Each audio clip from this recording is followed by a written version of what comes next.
सरकार म्हणून आपण महाराष्ट्रभर मतं मागितली। त्याचं मेन इंजिन फेल व्हायला लागलेलं आहे। अध्यक्ष महोदय, खरं म्हणजे बजेटमध्ये आपल्या अपेक्षित महसुलात सर्वात घट कोणत्या करेतर महसुलात झालेली आहे तर केंद्र सरकारकडून येणाऱ्या पैशात जवळपास 24,361 कोटी रुपये यावर्षी कमी येणार।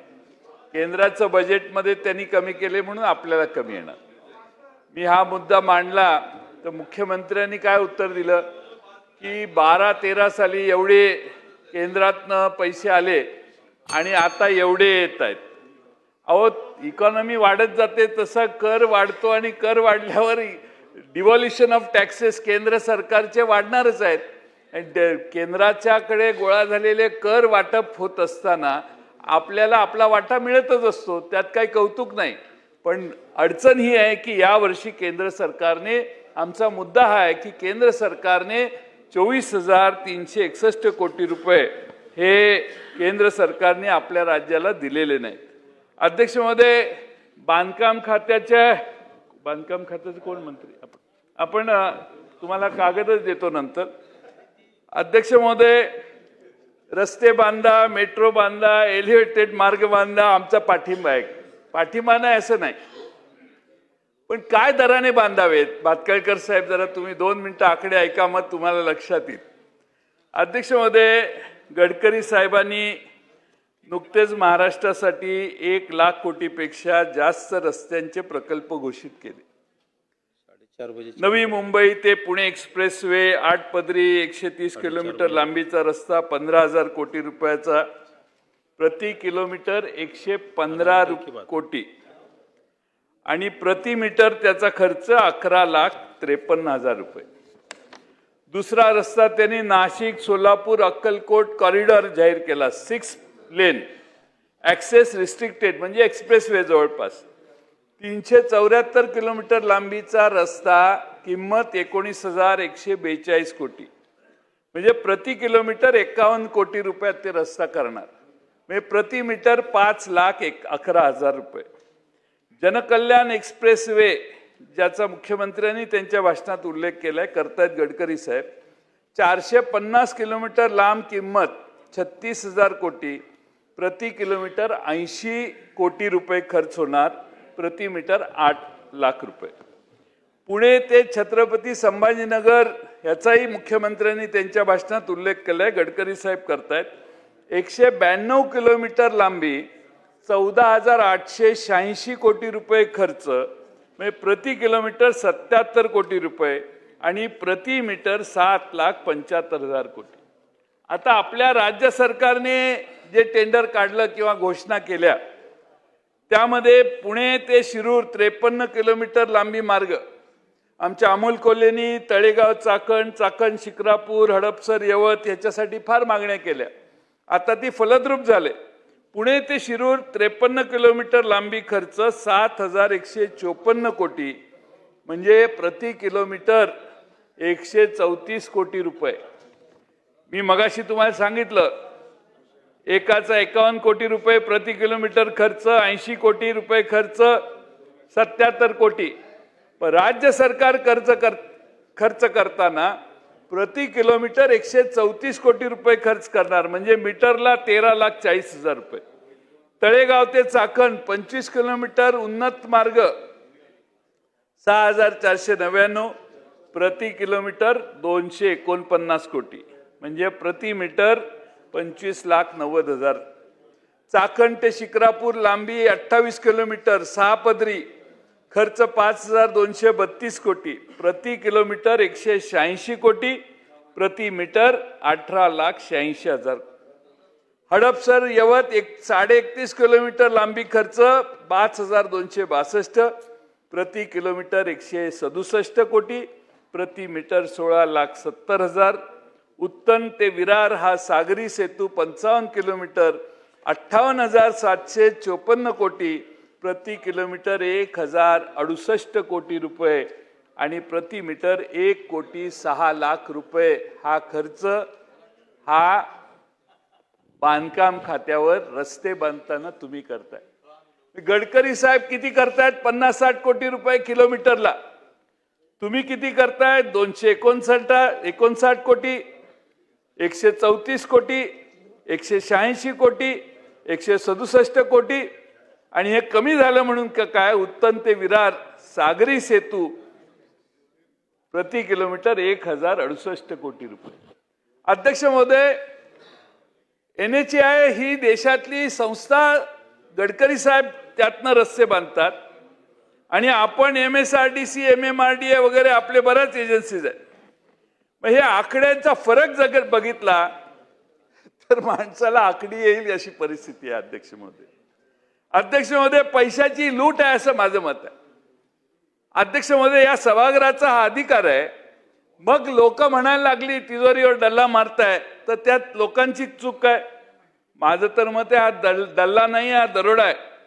एवढे पैसे खर्च करून बिचाऱ्या जनतेला चांगल्या दर्जाचा रस्ता मिळाला तर मी अजूनही सत्कार करायला तयार आहे.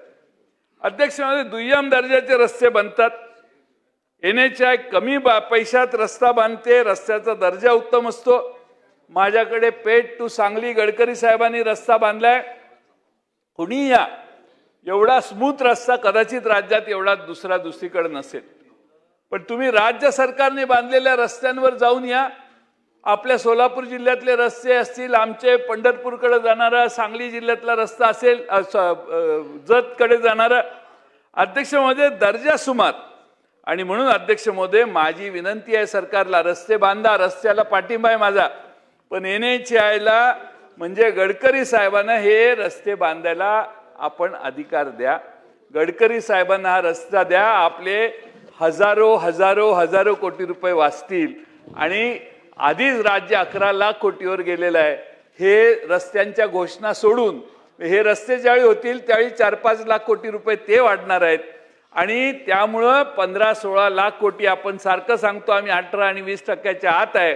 आपण हे सगळे घोषणा ज्या बजेटच्या मुख्यमंत्र्यांनी केलेल्या आहेत त्या बजेटच्या पुस्तकात नाहीत.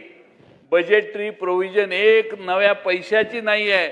आणि त्यामुळे त्या अतिरिक्त पुरवणी मागण्या नाममात्र तुम्हाला 1,000 रुपयाच्या पुढच्या अधिवेशनात दिसतील. 31 मार्चला यांना 700 कोटी रुपये कॉन्ट्रॅक्टर जसा निर्णय होईल कॉन्ट्रॅक्टरचा त्यावेळी त्याला ॲडव्हान्स दिले जातील. आणि अध्यक्ष महोदय, पुढच्या 2-2.5 वर्षात या रस्त्यांसाठी 4 रस्ते करावेत का? तर यस, करावेत. हे जे रस्ते आहेत ना, पुणे ते शिरूर, तळेगाव ते चाकण, चाकण ते शिक्रापूर, हडपसर यवत, उत्तन ते विरार, हे रस्ते झालेच पाहिजेत. आमचा पाठिंबा आहे. अध्यक्ष महोदय, आमच्या डॉक्टर अमोल कोल्हे साहेबांनी केंद्र सरकारमध्ये ह्या योजना मंजूर केल्या होत्या. त्यावेळी अगदी गडकरी साहेबांनी त्याला मान्यता दिलेल्या. आणि नंतर काही प्रश्न तयार झाले, गडकरींच्या अधिकारांवर मर्यादा आली आणि मग हे राज्य सरकार करतंय. पण करा, पण करत असताना खर्च किती याचं भान ठेवा, एवढीच माझी विनंती आहे. उरलेल्या कॉन्ट्रॅक्टरना तुम्ही पैसे देत नाही वगैरे हा प्रश्न वेगळा आहे. ते किती वेळा बोलायचं हेच आता बोलून कंटाळा आलेला आहे कॉन्ट्रॅक्टरांच्या बाबतीत. मग ते तरी करा काहीतरी. अध्यक्ष महोदय, ऊर्जा विभागावर मी बोलतोय की 1800 सहकारी पाणी पुरवठा राज्यात आहेत. 20 थकबाकीचा मुद्दा हळूहळू गंभीर झालेला आहे. अध्यक्ष महोदय, 20 दरामध्ये राज्य सरकारने नियामक आयोगाच्या आदेशाने 1 एप्रिल 2025ला प्रति युनिट 5 रुपये 16 पैशाची वाढ झाली. राज्य सरकार अनुदान देते, पण चढ्या दराने योजनांना पैसे भरावे लागत आहेत. त्याचा परिणाम म्हणून अध्यक्ष महोदय, 30-40 वर्षापासून संस्थांची थकबाकी, चालणाऱ्या संस्थांची आता थकबाकी 70-80 कोटी झालेली आहे. आमच्या मतदारसंघात लिफ्ट इरिगेशन स्कीम आहेत, जवळपास 3,78 लाख रुपये ही थकबाकी झालेली आहे. अध्यक्ष महोदय, दुसरा महत्त्वाचा प्रश्न म्हणजे या योजना ज्या आहेत त्याच्यात प्रत्येक माणसाप्रमाणे आपण HP काढलं तर 1 आणि 1.5 आणि 2 HPच्या आत सगळ्यांच्या वाट्याला हॉर्स पॉवर येतात. आपण 7.5 हॉर्सपर्यंत वीज बिल माफ केलेलं आहे. मग या सहकारी पाणी पुरवठा संस्थांना त्याचा का लाभ देत नाही, हा आमचा प्रश्न आहे. अध्यक्ष महोदय, म्हणून कृषी संजीवनी योजनेत या संस्थांची थकबाकी सवलत योजनेत समाविष्ट करावा. त्यांना लाभ देऊन थकबाकी निरंक करण्यासाठी ऊर्जा विभागाने तातडीने निर्णय घ्यावा. अध्यक्ष महोदय, ग्रामविकास मंत्री महोदय या ठिकाणी आहेत. अध्यक्ष महोदय, महाराष्ट्रामध्ये आपल्या ग्रामपंचायतीमध्ये तुम्ही जर नवीन स्ट्रीट लाईट लावायला गेला तर MSEB सांगतं आधी थकबाकी भरा. आज महाराष्ट्रातल्या जवळपास 90% ग्रामपंचायतींच्या स्ट्रीट लाईटच्या प्रकरणं प्रलंबित आहेत. MSEB सांगतं पैसे भरला. अध्यक्ष महोदय, हा गोंधळ झालेला आहे. राज्य सरकार भरत होतं, मग जिल्हा परिषदा भरत होत्या, ग्रामपंचायत भरणार, परत राज्य सरकार भरणार. आज महाराष्ट्रातल्या कुठल्याही विधानसभेच्या सदस्यांना विचारा की तुमच्या गावात MSEBला विचारलं तर नवीन स्ट्रीट लाईटचे पोल टाकायला ग्रामपंचायत ठराव करते, इकडे 10 पोल द्या. आमदार जातात, पोल मागतात. आमदारांनी अगदी आमदार फंडातनं जरी पोल उभे केले तरी लाईन द्यायला MSEB तयार नसते. आणि म्हणून अध्यक्ष महोदय, माननीय ग्रामविकास मंत्री महोदयांना माझी विनंती आहे की यात त्यांनी पुढाकार घ्यावा आणि ग्रामपंचायतीची जी थकबाकी आहे ती राज्य सरकारने एकरकमी भरावी आणि इथून पुढे सांगावं आता इथून पुढे ग्रामपंचायतीने पेमेंट करा. पण मागचं सगळं माफ. आता सगळ्या आमदारांचा प्रश्न आहे साहेब. 288 आमदार, कुठलाही आमदार ग्रामीण भागातला आहे त्या कुणालाही खासगीत आपल्या पार्टी मिटिंगमध्ये विचारा की हे केलं तर चालतंय का. पाठिंबा नाही मिळाला तर बघा, कारण सगळ्यांचा हा प्रश्न आहे. त्याचबरोबर अध्यक्ष महोदय, आता सोलरला मुख्यमंत्री महोदय म्हणतात 16,000 मेगावॅट आम्ही ॲग्रिकल्चर पंपसाठी तयार करणार आहे. राज्य सरकारने हे काम दिलं. लेटर ऑफ क्रेडिट 4 कंपन्यांना दिलेलं रद्द करावी लागलं, कारण ज्या पद्धतीने अपेक्षाप्रमाणे ते काम करणं अपेक्षित होतं. वरच्या सभागृहात आमच्या अंबादास दानवे साहेबांनी हा प्रश्न मांडला आणि जवळपास अध्यक्ष महोदय त्यांनी बरेच सिरियस ॲलिगेशन्स केलेले आहेत. जवळपास 10,000 कोटीचा स्कॅम आहे वगैरे वगैरे म्हणून त्यांनी सांगितलेलं आहे. ठीक आहे, मला तो तपशील माहीत नाही. पण अध्यक्ष महोदय, खरं म्हणजे फेक बँक गॅरंटीज दिलेल्या आहेत त्या कंपन्यांनी आणि बऱ्याच कंपन्या या सोलर ॲग्रिकल्चर फीडर प्रोजेक्ट त्यांनी सबमिट केल्या. त्यात फॅब्रिकेटेड बँक गॅरंटी दिलेली आहे आणि ते शेकडो कोटी रुपयाच्या दिलेल्या आहेत आणि डॉक्युमेंट्स त्यांनी सबमिट दाखवलेले आहेत. अध्यक्ष महोदय, मला वाटतं की MSEBने यात लक्ष घातलं पाहिजे आणि आजच्या उत्तरात सांगितलं पाहिजे की नक्की काय घोटाळा आहे, म्हणजे राज्याला कल्पना येईल. कारण मुख्यमंत्र्यांचं ड्रीम प्रोजेक्ट आहे आणि ड्रीम प्रोजेक्टमध्येच घोटाळा व्हायला लागला तर तुमच्या सगळ्यांच्या विषयी शंका निर्माण होईल, अशी माझी आपल्याला सूचना आहे. अध्यक्ष महोदय, ग्रामविकास विभागातही मी मगाशी सांगितलं तसं भांडवली खर्चात अध्यक्ष महोदय घट झालेली आहे. 24-25 मागच्या वर्षी तरतूद 8,952 कोटी रुपये होती. आता ती सुधारित अंदाजानुसार 7,400 कोटीवर आली. आता यावर्षी बजेटमध्येच कमी केलेलं आहे 6,327 कोटी. अध्यक्ष महोदय, ग्रामविकास मंत्री ग्रामीण भागातल्या जनतेच्या राहणीमानात सुधारणा करावी यासाठी भांडवली खर्चाची मागणी वित्त विभागाकडे करतात आणि ग्रामविकासाकडेच राज्य सरकारचं लक्ष नाही असा त्याचा अर्थ होतो. मी परत सांगतो, मेन इंजिन फेल झालं. त्याचं दुसरं उदाहरण साहेब देतो आपल्याला. प्रधानमंत्री ग्राम सडक योजना केंद्र सरकारने 24-25 मध्ये 17,871 कोटी रुपये खर्च केला. मागच्या वर्षी 25-26 मध्ये तरतूद 19,000 कोटी होती, पण अंदाजात सुधारित अंदाजात ती 1,300 कोटीवर आली. यावर्षी तर 450 कोटी रुपये तरतूद केली. राज्य सरकारने 24-25 मध्ये 530 कोटी रुपये खर्च केले या योजनेवर. सन 25-26 मध्ये 1,000 कोटीची तरतूद त्यांनी 700 कोटी केली आणि या वर्षी राज्य सरकारने तरतूद 300 कोटी रुपये दिली आहे. म्हणजे आपण पैसेच खर्च कमी करायला लागलोय. हे या ठिकाणी मी किती मोठ्या तोंडानं भाषण केलं की या वय त्या वय त्या वय या करतो. 10 ट्रिलियन डॉलरची कधीतरी होईलच. काय त्याला काय आम्ही काय करावं लागत नाही, ते हळूहळू जातेच तिकडे. पण गावातल्या खेडेगावातले रस्ते, लाईट, पाणी हे बंद पडायला लागले आणि आपण पुढे बघायला लागलोय. हे माग म्हणतात ना, मराठीत म्हण आहे, मागचं सपाट आणि पुढचं पाठ. तसं होऊ नये तर मागचं भक्कम करा आणि मग पुढे जावा, अशी आमची तुम्हाला विनंती आहे. अध्यक्ष महोदय, ग्राम सडक योजनेतील रस्त्याच्या कामाची पण बिलं थकलेली आहेत. ते पैसे कधी देणार नाही थकलेली तर ठीक आहे, मग मी माहिती तुम्हाला देतो. नसेल तर हरकत नाही, माझी तक्रार नाही. पण अध्यक्ष महोदय, प्रधानमंत्री आवास योजनेचं काय आहे? अध्यक्ष महोदय, तेच तसंच झालं. 24-25 मध्ये केंद्र सरकारने 60% हिस्सासाठी 32,000 कोटी दिले.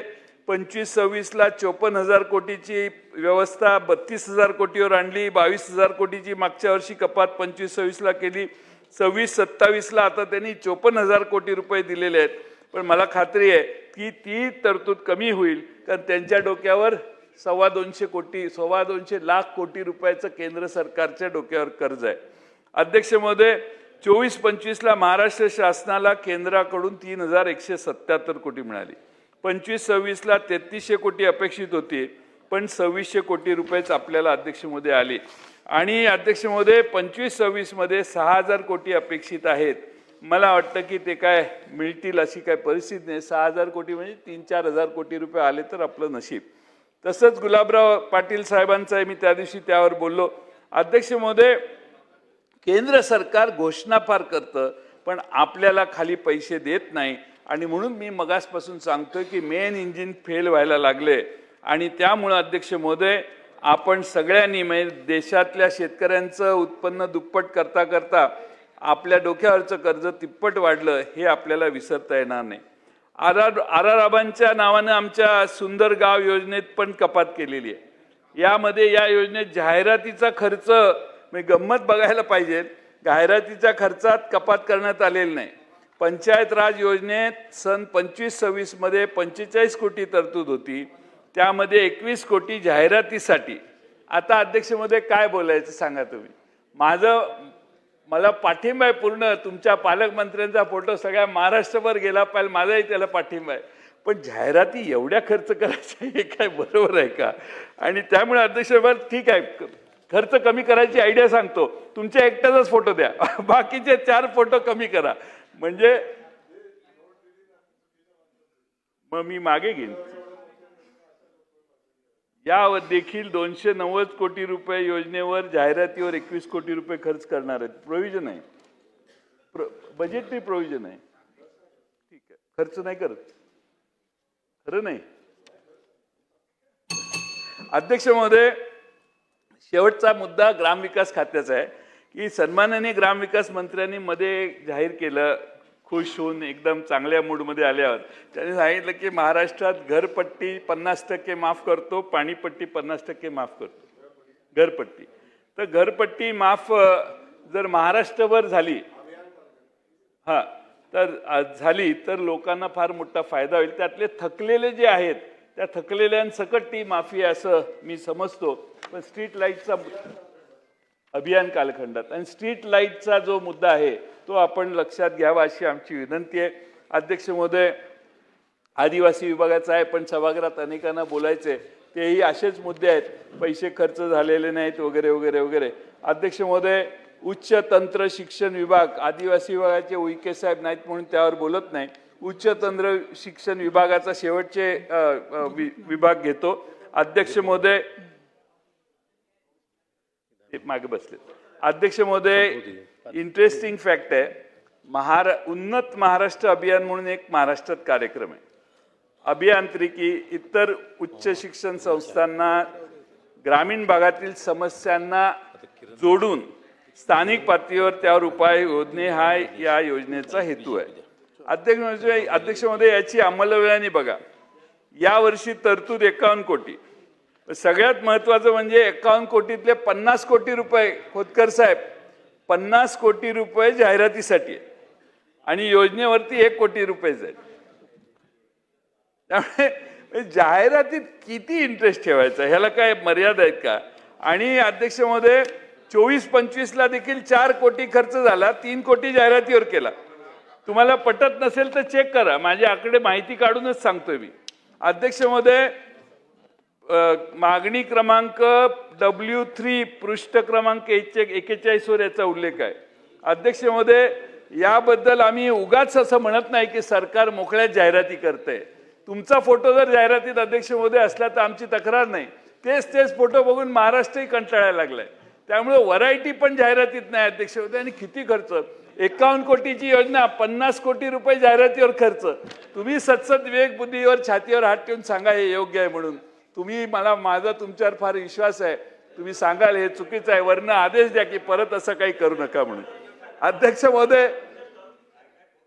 अध्यक्ष महोदय, राष्ट्रीय उच्चतर शिक्षा अभियान तुम्हाला माहिती आहे ना, माझी टर्म किती झाल्या. 2013 साली सुरू करण्यात आली. याचं नाव बदलून आता PM उषा करण्यात आलेलं आहे. दर्जेदार शिक्षण, पायाभूत सुविधा, संशोधन, नवकल्पना यासाठी विद्यापीठांना सहायता दिली जाते. 24-25 मध्ये 11 कोटी 11.5 कोटी खर्च केला. 25-26 मध्ये 2,500 कोटी रुपये बजेट होतं. फक्त सुधारित करून 2,500 कोटीचे 255 कोटी केले. अध्यक्ष महोदय, यावर्षी फक्त 10% तरतूद प्रत्यक्ष खर्च करण्यासाठी उपलब्ध होणार आहे.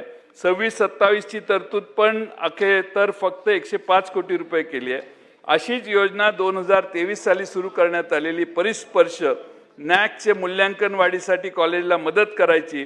24-25 ला 28 लाख रुपये खर्च केला. मागच्या वर्षी तरतूद 1.5 कोटी होती.